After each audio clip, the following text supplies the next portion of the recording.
మధ్య వచ్చిన సినిమాల్లో ఈ కూలీ లేకపోతే ఇట్లాంటి సినిమాల రికార్డ్ అయితే దాటేసింది 94 కోట్లు, దాదాపు 100 కోట్లు అక్కడ దాకా. అయితే అది 264 కోట్లు పుష్ప. ఇప్పుడు మెగా కాంపౌండ్ చాలా వైరుధ్యాలు కదా, ఇటు ఇదొకటి అయితే అదొకటైతే ఇదొకటేనే. అప్పుడు అల్లు అర్జున్ ఎలా మాట్లాడారు, ఏం చేయలేదు, ఇవన్నీ కూడా ఒక దశలో చాలా తీవ్రంగా ఉండేవి. కానీ అవన్నీ ఎలా ఉన్నా 264 crores కంటే సగంలో కూడా లేదు, చాలా దూరంలో ఉంది. రెండవది దీని మీద వచ్చిన రియాక్షన్స్ చూస్తే కూడా అందరూ ఫస్ట్ డే కలెక్షన్స్లో 2025లో ఈ సినిమా రికార్డు సృష్టించింది అనేది ఒప్పుకుంటున్నాం.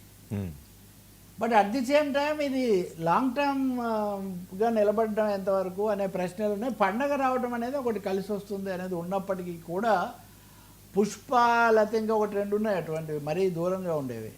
కాబట్టి పుష్పకు దూరంగా ఉండడం అన్నది ఇప్పుడు తాజా వార్త. బహుశా ఎవరు అనుకోని ఉండరు కూడా.